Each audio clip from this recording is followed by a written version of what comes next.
What's up, y'all? Today I interview Gil Allouch, who is the CEO at Metadata.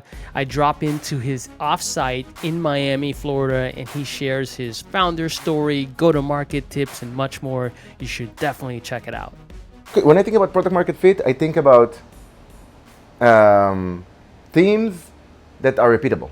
So if I have a software and I have 20 customers, but I customize each and every one of those deliverables for the customers, I don't really have, I have a software shop, but I don't really have a product market fit. If I can sell my product, but I have to sell it different ways every time, I may not have a product market fit. If I sell my product successfully to 20 different profiles, I may not have product market fit. But if I see some pattern in there, it's a repeatable cycle, it's a repeatable sales, I say more or less the same things, the value proposition is more or less the same, the delivery is more or less the same, the product is more or less the same, I may use some professional services, I may do some custom work, I may use some different words to close the deal, but if it's the exception and not the rule, and there is a pattern, I think at that point, I start to think maybe I have product market fit.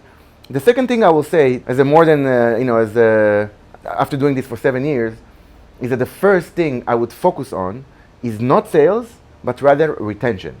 Today, if I was to start Metadata from scratch, I would say, you can close deals, that's great. See how many of the deals you close, you renewed for the same or more or higher price. And when you see that, give yourself a year.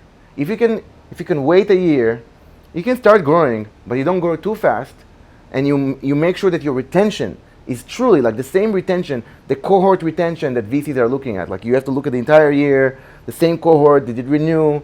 Well, what's the GRR? What's the NRR? Once you start learning those and you feel like you have good foundation there, then you hit the gas as fast as possible.